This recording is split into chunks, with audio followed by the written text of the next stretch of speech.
Olá! Hoje eu vou continuar o tema sobre a redação.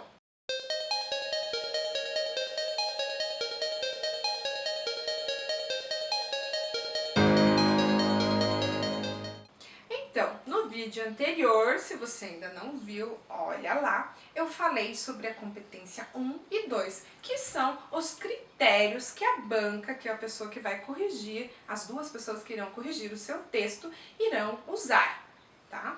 Hoje, então, nós vamos falar sobre a competência 3.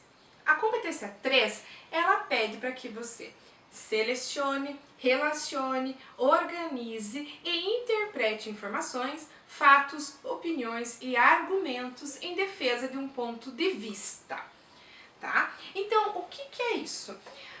Lembrando, então, que o redator terá pouquíssimo tempo para olhar o seu texto.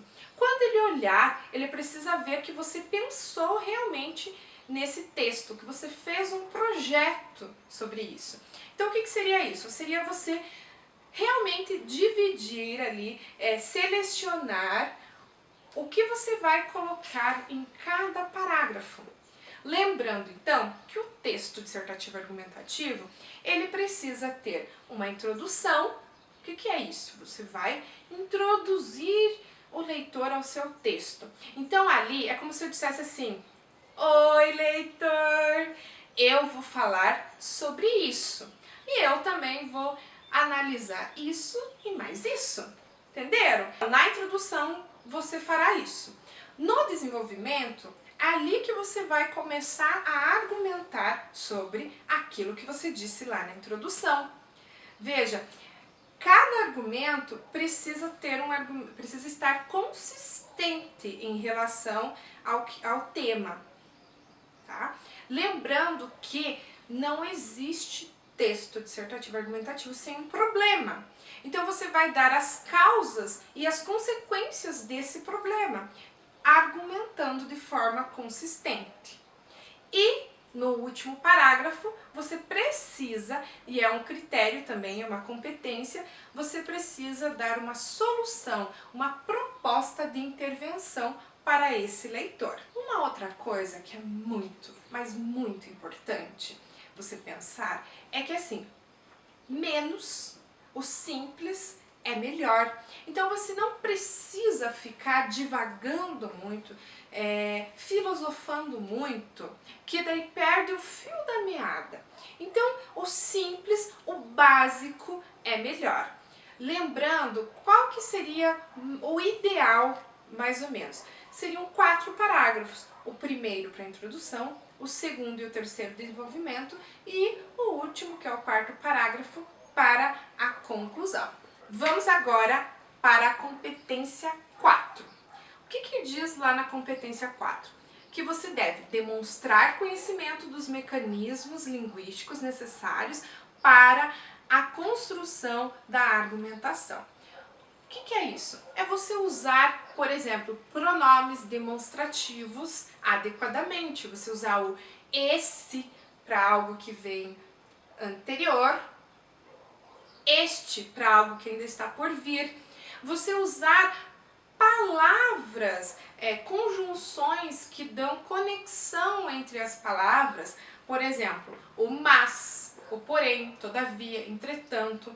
Cuidar para que não tenha essas repetições, eles avaliam isso. Por exemplo, todo parágrafo você coloca o bendito mas lá, entendeu? Isso vai ser descontado nota. Por exemplo, é muito importante você articular os parágrafos, o segundo com o terceiro, para o quarto, usando algumas expressões, por exemplo, nesse sentido, nesse viés, pode ser ademais, além disso, entendeu? O redator vai olhar, não, ele está usando as expressões, ele está conectando o texto, usando de forma adequada, tá? Então isso você precisa treinar usando essas conjunções, essas expressões. Competência 5. Elaborar proposta de intervenção para o problema abordado, respeitando os direitos humanos. O que é isso? Que muita gente não sabe é que você precisa dar uma solução, uma proposta para um problema. Lembram que eu falei lá no vídeo anterior que todo texto dissertativo, argumentativo, precisa de um problema? Então, lá no último parágrafo da conclusão, você precisa dar uma proposta, uma solução para aquele problema que você colocou lá no primeiro parágrafo, tá? Mas não é simples assim. Você precisa especificar ao máximo, tá? Então, sabe aquelas famosas frases? Devemos nos conscientizar. É nosso dever contribuir. Pelo amor de Deus, não coloque isso, tá?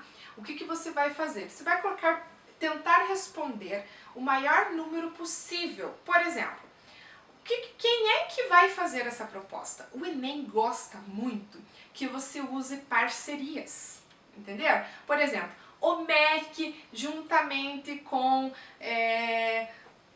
o Conan, por exemplo, da publicidade, dependendo do tema, ele gosta muito que você use dois aportes ali para fazer essa proposta. Mas pode ser um só, entendeu? Um órgão ali, juntamente com a população, juntamente com a escola, entenderam? Então veja, quem? Isso dali.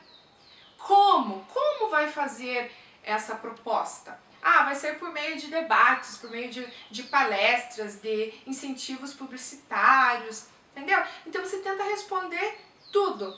Quem, como, por meio de quem e o que será feito depois disso. Quanto mais completa essa solução, essa proposta, maior é a chance de você tirar a nota integral nessa competência 5. Tá? Então você tenta estabelecer tudo isso. Vamos lá. Quem, como, de que maneira e o que vai acontecer depois disso. Assim você retoma essa proposta, essa solução, lá na introdução que você lançou. Normalmente, é muito legal quando você consegue colocar o título pensando nessa solução. Mas não vamos nos preocupar com o título porque o Enem não cobra. Então, você nem precisa pôr ali o título. Beleza? Espero ter ajudado e boa prova!